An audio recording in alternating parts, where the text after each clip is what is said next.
jamais, jamais baisser les bras. Ah, bonjour papa papi, sangonin. Ah, na inga na eba yo zala na kin awa, musala nyo sala pona o vivre. Bon, voilà, ça la musala ya sécurité. Champion sécurité. Ah, Ça fait au moins 6 mois qu'on a dans la sécurité. ah, o kota ki onde nini. Bon, on a recrutement. Masala qui demande l'emploi au salaki. Les sous tagi biso, salement formation. Commencer salaki au moins 3 mois. Et si on va tagi biso comme ça.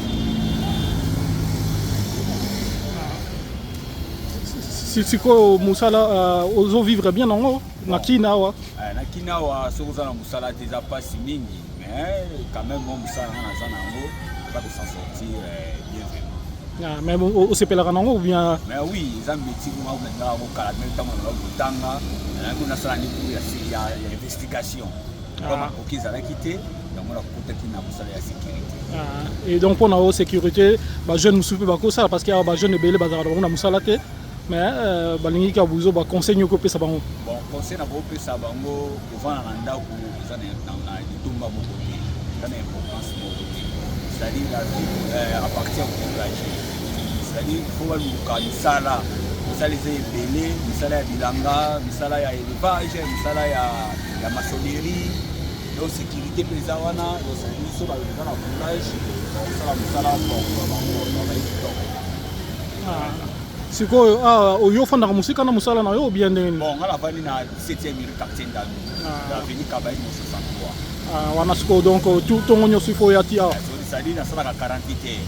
So na koti par exemple lelo dans 2 jours na bini, na pas salinga relais. Et pas on sala 48 heures. Ça va, ben to sepeli mingi na inka na ba question asuka, est-ce que musala oyo futaro bien dans sens que ozo vivre bien moi si bana pour na makambo classe voilà vie mobimba quoi.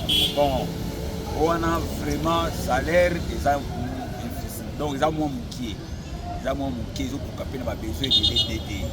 C'est-à-dire on sait ngaka ka ba konzi ba de la zo ka ba salaire, c'est-à-dire salaire ils ont moins na 6 mois makasi.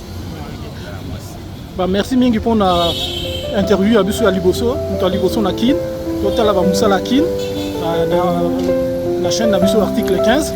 On a des batonakin,